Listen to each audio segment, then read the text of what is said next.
누가복음 2장 25절, 36절로 38절 제가 봉독해 드립니다. 예루살렘에 시므온이라 하는 사람이 있으니 이 사람은 의롭고 경건하여 이스라엘의 위로를 기다리는 자라. 성령이 그 위에 계시더라. 또 아셀지파 바누엘의 딸 안나라 하는 선지자가 있어 나이가 매우 많았더라. 그가 결혼한 후 7해 동안 남편과 함께 살다가 과부가 되고 84세가 되었더라. 이 사람이 성전을 떠나지 아니하고 주야로 금식하며 기도함으로 섬기더니 마침 이때에 나와서 하나님께 감사하고 예루살렘의 속량을 바라는 모든 사람에게 그에 대하여 말하니라. 아멘. 제가 중고등학교 때만 하더라도 소풍을 가거나 수학여행을 갈 때 친구들과 여럿이 함께 사진관에서 카메라를 빌렸어요. 손바닥만한 올림푸스나 캐논이었어요. 혹시 기억하시는 분들 있을지 모르겠습니다. 필름이 있는 카메라였죠.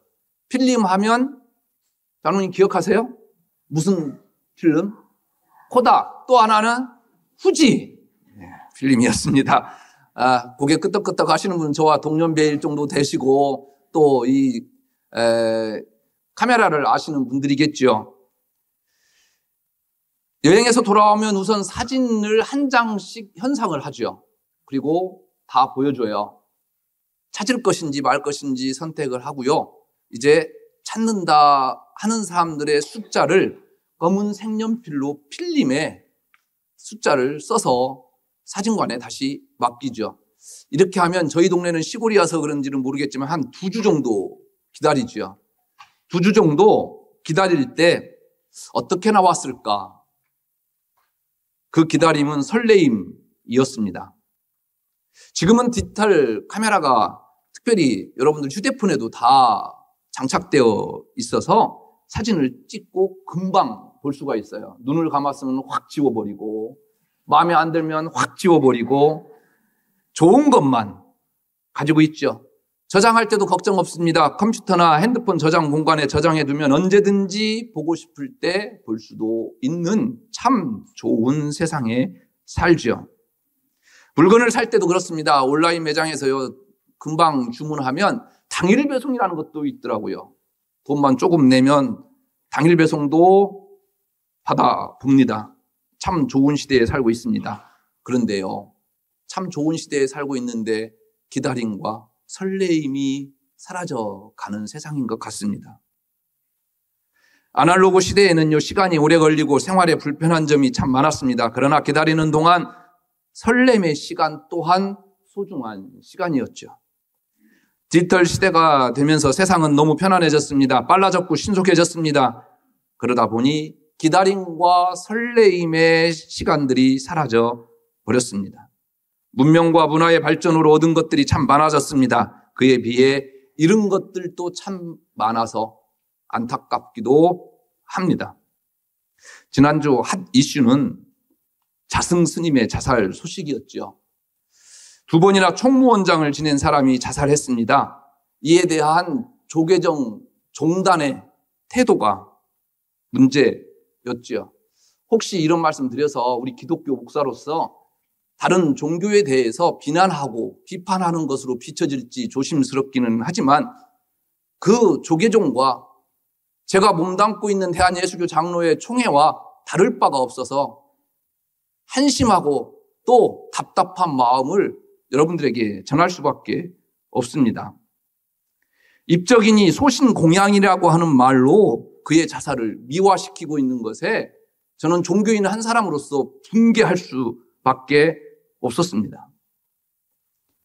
그는 조계종 길이의 한가운데 서 있던 사람이에요. 여러분들 기억하십니까? 몇 년 전에 내노라고 하는 최고의 우리나라의 그 사찰들, 주지 스님들 모아놓고요, 도박판을 벌였던 장본인이에요. 목사가 그랬다고 하면 가만 안 있을 텐데 여러분들 왜 가만히 있어요? 여성들 성추행에도 자유롭지 못한 사람이에요. 권력을 위해서 조폭들을 동원했고요, 개인 재산이 1000억대라는 말도 있어요. 도대체 돈이 얼마나 많은지.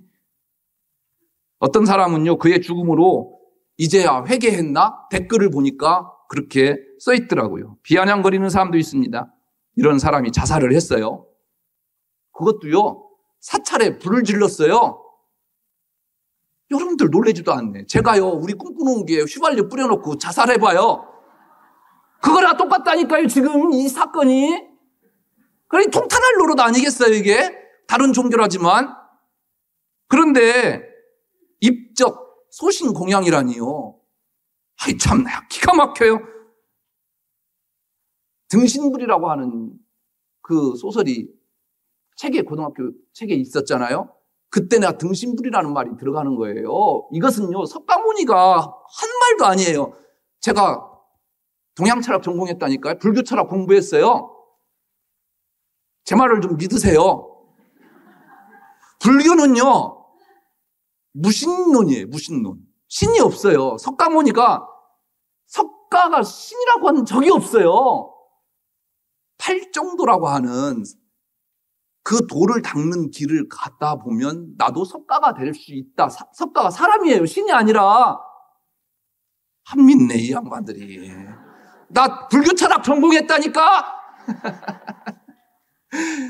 그리고요, 유일신, 신을 믿는 것은 우리 기독교예요. 예? 그런데 절들이요, 슈퍼마켓이 됐어요. 기와장 한 장에 몇백만 원, 몇십만 원, 또 부처님 오신 날 세상에 등 하나에 몇십만 원, 몇백만 원씩 받아가지고요, 뭐 한 줄 아세요? 이 주지신은처럼 도박했다니까요, 그 돈 가지고. 예? 아, 그런 사람이 자살해서 죽었는데 세상에 무슨 입적? 소신 공양? 세상에 말도 안 돼요. 이럴 때 이 조계종이 최소한 국민들을 사과해야죠. 종교가 우리 국민들에게 미치는 영향이 얼마나 큽니까? 세상에 종교라고 하는 이데올로기로 가려가지고 말도 안 되잖아요, 이거. 여러분들을 눈 가지고 아웅하듯이 세상에 또 정부는 그런 사람에게 국민훈장, 무궁훈장인가를 줬더라고요. 도대체 세상이 어떻게 돌아가는지 모르겠습니다, 저는. 스들이 와가지고, 죄송해요. 님이라는 말 도저히 못 버티겠어요. 저한테 니네 교회나 잘해라라고 하면 저도 할 말이 없어요. 우리 교계에 도대체 어처구니 없는 일들이 벌어지고 있으니까요. 우리 주변에 있는 교회도요, 세상의 총회라고 하는 그 집단에서요, 저는 집단이라고 할게요. 교회를 아주 박살낼 정도로 그런 결정을 했어요. 통탄을 금할 수가 없어요. 같은 종교인으로서 참 여러분들에게 죄송하고 미안합니다. 국민들에게 그러면 사과해야 되는 거 아니겠어요? 종단에서나 교단에서? 여러분들은 어떻게 신앙생활하고 계십니까? 눈물로 지금 신앙생활하고 이 자리에 앉아있는 거 아니겠어요? 네? 그 종교인들에게 최소한 스가 잘못해서 자살해서 불태워가지고 사찰을 다 불태웠으니까 죄송하다. 그런 말을 해야 되는데 어떻게 소신공양이라는 말을 그렇게 함부로 할 수가 있냐 말이에요. 네? 종교의 순기능을 잃어버렸습니다. 대림절을 시작하는 첫 주에 불교 이야기하고 스님 얘기해서 참 목사 같지도 않아서 참 아이러니하게 하기도 합니다. 저도. 불교에 비해 우리 기독교는 자유롭습니까? 아니요. 조금도 다름이 없어서 제가 이야기하는 겁니다. 그래서 대림절을 맞이하는 제 마음도요, 평화롭지가 않습니다. 그러나 분명한 것은 이런 세상에 밝은 빛이 되어주시기 위해서 오신 분이 계시다라는 거예요. 그분은 바로 예수님이셨습니다. 평화의 길을 내기 위해서 오셨다라는 것은 분명한 사실입니다. 그런데 세상은요, 평화롭지가 못합니다. 다른 나라도 아닌 이스라엘과 하마스와의 전투를 통해서 여러분 그 무너진 건물 속에서 찢겨진 아이들의 그 얼굴을 보셨습니까? 예수님은 이 땅에 오셨는데 도대체 이 세상은 왜 평화롭지 못한 것입니까? 예수님 혼자 그 길을 걸으면요, 길이 되지 않습니다. 누군가 혼자 걸으면 그 길은요, 길이 나지 않아요. 여러 사람이 따라갈 때, 또 그 길을 걷고, 또 그 길을 걸을 때 길이 생기는 거 아니겠습니까? 이게 길이 아니겠습니까? 바로 우리 주님께서 오셨던 그 길, 평화의 길, 우리에게 진정한 샬롬의 길을 주기 위해서 오셨던 그 길을 우리 함께 대림절을 맞이해서 걸어보면 어떨런지요. 대림절 첫 주일을 맞습니다. 부활절을 앞두고 사순절을 경건하게 보내듯이 성탄절을 앞두고 대림절을 보내게 되지요. 이 기간 우리는 그리스도를 더욱 사모하며 기다리는 시간으로 채워야 됩니다. 혹시 디지털 시대에 주님에 대한 기다림마저 잊고 살지 않은지요? 대림절의 유래는 이래요. 로마 황제가 다시 등극을 하면 지금은 통신수단이 뉴스도 있어서 황제가 누군지 금방 보도가 되고 또 그분의 얼굴을 금방 알 수가 있잖아요. 그러나 그때는 통신수단이 발달하지 않았기 때문에 누가 황제인지를 몰라요. 그래서 또 황제의 권위를 드러내기 위해서 최소한 몇 달 동안은요, 자기가 꼭 다녀야 할 동네들을 이렇게 행선지를 정해놓고 다니게 되죠. 대신들을 거느리고. 그것이 곧 황제의 또 권위이기도 했죠. 그런데 통신수단이 발전되지 않았기 때문에 언제 우리 동네를 지날지 몰라요. 그러니까 하루 종일 기다리는 경우도 있습니다.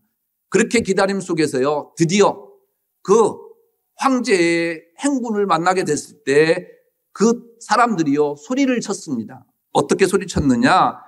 히스 에드번트라고 소리를 쳤어요. 에드번트, 돌의 출현이라고 하는 뜻이에요. 드디어 우리의 황제가 나타나셨다라는 거예요. 그런데 당시 그리스도인들, 저와 여러분들의 황제는 누굽니까? 예수님이에요. 그래서 예수님의 오심을 기다리는 그리스도인들이요, 에드번트 그랬어요. 그것이 바로 대림절의 유래가 된 겁니다.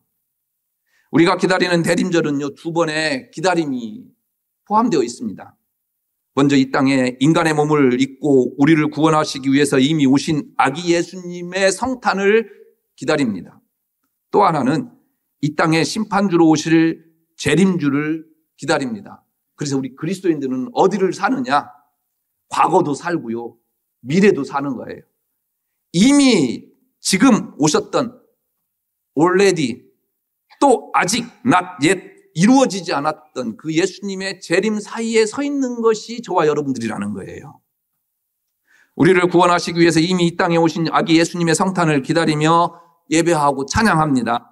그리고 아직 오시지 않았지만 반드시 다시 오실 그 주님을 사모하며 기다립니다. 이것이 우리 그리스도인들이 대림절에 가져야 할 마음이다라는 겁니다. 오늘 본문에 그 예수님을 간절히 기다린 두 사람을 보게 되지요. 할아버지와 할머니예요. 시므온과 안나라고 하는 사람입니다. 레위기에 보면 아이는 태어난 지 8일 만에 할례를 받아야 했고, 남자아이면 40일 만에 하나님의 성전에 가서 정결 예식을 치러야 했습니다. 그래서 오늘 예수님의 그 부모님들이 예수님이 태어난 지 한 40일 정도 지나서 성전에 올라가서 정결 예식을 치르기 위해서 성전에 올라가서 이 안나와 또 시므온을 만난 이야기가 오늘 본문의 내용입니다. 그때 성전에서 의롭고 경건하게 메시아를 기다려온 시므온과 안나였음을 오늘 성경은 우리에게 보여줍니다. 아무도 예수님을 그리스도로 알아보지 못했는데요, 이 두 사람은 아기 예수님을 보자마자 메시아임을 직감하고 그 예수님을 안고 축복기도 하지요. 시므온은 성령 충만함으로 기다렸다고 합니다. 27절은 성령의 감동으로 성전에 들어갔다. 25절은 성령이 그 위에 계시더라. 26절 성령의 지시를 받았더니, 이렇게 시므온은 성령으로 충만했던 사람이다라는 것을 기록합니다. 이스라엘의 위로를 기다린다라고 하는 말은요, 메시아를 기다린다라고 하는 말입니다. 당시는 신구약 중간 시대입니다. 말라기 선지자 이후에 선지자도 하나도 없었고요, 하나님의 계시가 아주 없었던, 아주 신학에서 암흑기라고 부르는 신구약 중간사 시대였습니다. 그런 시대에 의롭고 경건해서 메시아를 기다리고 하나님 앞에서 성령으로 충만했다? 시므온의 그 신앙생활을 우리는 엿볼 수가 있지요. 성령으로 산 사람 하면 생각나는 사람이 있어요. 제가 젊었을 때는 목사가 어떻게 그럴 수 있느냐고 비난도 많이 했던 목사님이에요. 일제시대에 신사참배를 했던 분입니다. 평생 이것이 그분의 올무가 되기도 했죠. 저도 이젠 중년이 지나서 목회를 하다 보니까 그만한 분도 없다라는 생각이 들고요. 한때는 젊은 패기로 다른 사람들의 단점을 참지 못했는데 요즘은 그분의 발끝도 닿지 못할 것 같은 그런 부끄러운 목사라는 것을 깨닫게 됩니다. 참 바보처럼 살다 가신 분이에요. 좀 더 호화롭게 살 수도 있었습니다. 좋은 옷을 입을 수도 있었는데 소매가 닳아 빠진 옷을 입었습니다. 외아들이 하나 있었어요. 딸 하나하고. 그 아들이 목사였어요. 내노라고 하는 최고의 교회입니다. 그때에는 총회에서 세습 반대 그런 것도 없었어요. 그래서 주변에 있는 사람들이요, 그 아들에게 교회를 물려주라라고 권유도 있었어요. 근데 이 목사님이 그 아들을 미국으로 쫓아버렸어요. 아예 한국 들어오지도 못하게 했습니다. 한참 후배들이 통일운동을 한다면서 북한을 제 집처럼 마음껏 들락날락 할 때 그분은 이렇게 이야기합니다. 고향에 못 간 많은 실향민을 두고 나만 어찌 고향에 가겠소. 바벼처럼 그분은요, 고향 땅 평생 밟아보지 못하고 그렇게 하늘나라로 갔습니다. 그분은 그저 예수님처럼 살려고 노력했습니다. 수많은 목사들이 찾아갔을 때 그분의 유일한 당부가 뭔지 아십니까? 목사들이 찾아갔어요. 우리에게 하실 말씀 있으면 해주십시오 라고 했을 때 목사님들 예수 잘 믿으세요 라는 말이었다고 합니다. 바로 이 바보 같은 목사가 한경직 목사입니다. 성령을 따르는 삶 참 어렵습니다. 아무나 걸을 수 있는 길이 아니죠. 오늘 시므온처럼 성령의 음성에 민감할 때 살아갈 수 있습니다. 이것이 주님을 기다리는 그리스도인의 모습입니다. 다음으로 안나입니다. 36절과 37절 말씀, 또 아셀지파와 바누엘의 딸 안나라 하는 선지자가 있어 나이가 매우 많았더라. 그가 결혼한 후 7해 동안 남편과 함께 살다가 과부가 되고 84세가 되었더라. 이 사람이 성전을 떠나지 아니하고 주야로 금식하며 섬기더니. 안나가 어떤 사람인지 잘 설명해 주고 있습니다. 안나는 모든 면에서 연약한 여인입니다. 하지만 신앙적으로 결코 나약하지 않습니다. 안나의 아버지를 바누엘이라고 소개하지요. 장로님, 창세기 32장에 야곱이 하나님을 만나서 쌓은 제단이 있죠. 이름이 분이엘, 하나님의 얼굴. 이 분이엘과요, 바누엘은 같은 단어예요. 같은 뜻입니다. 안나라고 하는 이름 또한 사무엘의 어머니 한나의 이름과 같습니다. 이 한나의 이름이 은혜라는 뜻이에요. 이처럼 경건하게 믿음으로 사는 집안이라고 할 수 있습니다. 특히 안나는 여선지자입니다. 당시에는 남자 선지자도 없을 시대입니다. 그런데 여선지자라니요. 신약 성경에는 여선지가 거의 나오지 않습니다. 신구약 중간기 영적 암흑의 시대에 여선지자로 활동했다는 사실만 보더라도 그는 얼마나 경건한 삶을 살았는지 우리는 엿볼 수 있습니다. 안나는 결혼한 후에 7년 만에 과부가 되었고요. 과부가 된 지 수십 년이 넘도록 홀로 살았습니다. 안나는 불행한 삶을 살았다고 할 수 있습니다. 그러나 안나는 불행한 여인이 아니라 부러움의 여인이었습니다. 왜냐하면 예수님을 간절히 사모했는데요. 그 사모하는 마음이요, 하나님께서 복을 주셔서 그 메시아를 볼 수 있는 눈을 주셨습니다. 성전을 떠나지 아니하고 주야로 금식하며 기도함으로 섬기더니 안나가 어떤 믿음으로 그리스도를 기다렸는지 알 수 있습니다. 주야로 금식하며 기도했다고 합니다. 그렇습니다. 안나는 기도의 사람이었습니다. 자신의 불행한 환경을 감사의 환경으로 뒤바꿔 놓는 기도의 사람이었습니다. 일찍 과부가 되어 고된 삶을 살았지만 불행한 삶을 오히려 기도로 감사한 삶으로 바꾸어냈던 여인입니다. 기도의 능력으로 사는 사람은요, 결코 외롭거나 불행하지 않습니다. 기도의 능력을 알면 그 어떤 것도 두렵지 않습니다. 어떠한 어려움을 이길 수 있는 힘의 원천이 기도를 통해서 공급받기 때문입니다. 세브란스 병원을 창설한 분이요, 에비슨 선교사라고 하는 분이에요. 이분이 우리나라에서 6년 동안 사역을 하다가 몸이 불편해서 캐나다 본국으로 돌아갔어요. 그런데 이제 점차 몸이 회복해서 다시 이제 한국으로 돌아올 때 선교에 대한 마인드를 다시 한번 가다듬게 되죠. 계속해서 이 선교라는 것을 구제금을 갖다 주는 것으로 끝날 것인가? 그것은 아닌 것 같았습니다. 그래서 한국에서 가장 필요한 것이 현대식 병원이었다라고 생각하게 되지요. 그래서 그는 기도했습니다. 한국에 병원을 지을 계획을 갖고 말이죠. 고든이라고 하는 건축가로부터요, 그 이야기를 듣고 설계 도면을요, 무료로 설계해 줬습니다. 그리고 모금 활동을 시작했죠. 한국에 병원이 세워져야 할 필요성을 미국의 카네기홀에서 연설했습니다. 거기에 참석했던 젊은 한 사람이 있었습니다. 그 사람이 누굴까요? 세브란스라고 하는 젊은 청년이었어요.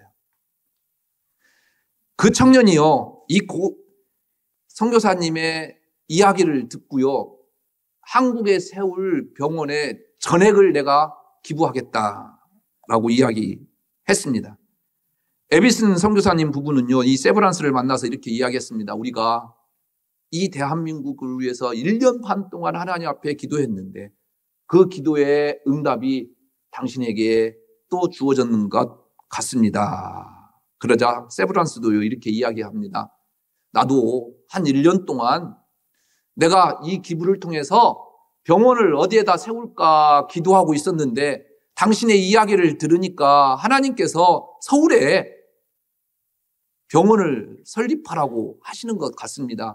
당신의 기도와 내 기도를 들어주신 그 하나님께 영광을 올려드립니다. 라고 이야기하는 겁니다.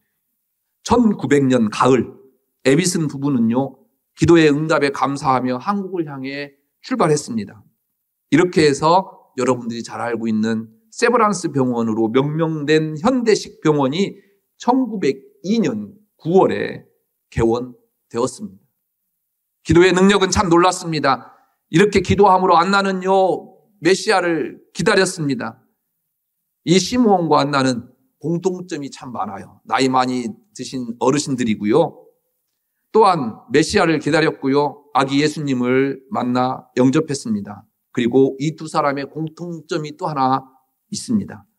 성전을 떠나지 않았다라는 거예요. 27절에 성전에 들어가 37절에 성전을 떠나지 아니하고 성전 중심으로 살았다라고 기록합니다. 성령으로 살 수 있었던 배경이, 주야로 금식할 수 있었던 배경이 성전을 떠나지 않았다라는 겁니다. 예수님께서도 승천하시기 전에 사도와 함께 모이사 그들에게 분부하여 이르시되 예루살렘을 떠나지 말고 내게서 들은 바 아버지께서 약속하신 것을 기다리라. 예루살렘은요, 성전을 의미하는 거예요. 또 아버지께서 약속하신 것은요, 예수 그리스도의 재림을 의미하는 거예요. 무슨 말이에요? 성전을 떠나지 말고 예수 그리스도가 다시 오실 그 재림 때까지 이 성전을 여러분들이 지키라는 얘기예요. 27절 38절에 보면요, 마침이라는 말이 나와요. 마침은 그냥 우연이라고 하는 말이 아닙니다. 항상 성전에 있었기 때문에 시므온과 안나는 아기 예수님을 영접한 거예요. 이 두 사람의 삶의 중심에는 오직 성전이 있었습니다. 이젠 코로나 팬데믹이 끝났습니다. 길고 긴 시간이었죠. 누구보다도 저도요, 참 암울했고요, 참담했습니다. 코로나 이전만큼 또 우리 성도들도요, 오늘도 많이 나오셨는데 아직 다 회복이 안 됐습니다. 이젠 12월입니다. 12월 한 달, 오늘 성전에 모이기로 힘써보면 어떻겠습니까? 그래서 특별 새벽 기도회와 릴레이 기도를 시작합니다. 모이기에 힘써 보십시다. 나오시다가 아직 나오지 못하는 성도님들 한번 찾아봅시다. 죄송한데요, 장로님 새벽마다 나오시죠? 한 번만 더 장로님이 나와보시자고요. 내가 한 번만 더 교회를 찾으면 잃었던 그 성도님들도 발길을 돌리지 않을까요? 내가부터 먼저 이불을 거차고 한 번만 더 힘을 내면 코로나 이전보다도 더 부흥의 역사가 여러분들 가정과 여러분들 섬기시는 교회에 함께 할 줄로 믿습니다. 우리 힘내서 12월 한번 대림절을 맞이해서 주님 오심을 시므온과 안나처럼 함께 주님을 맞이하는 그 기쁨이 있기를 주의 이름으로 축원합니다. 기도하겠습니다.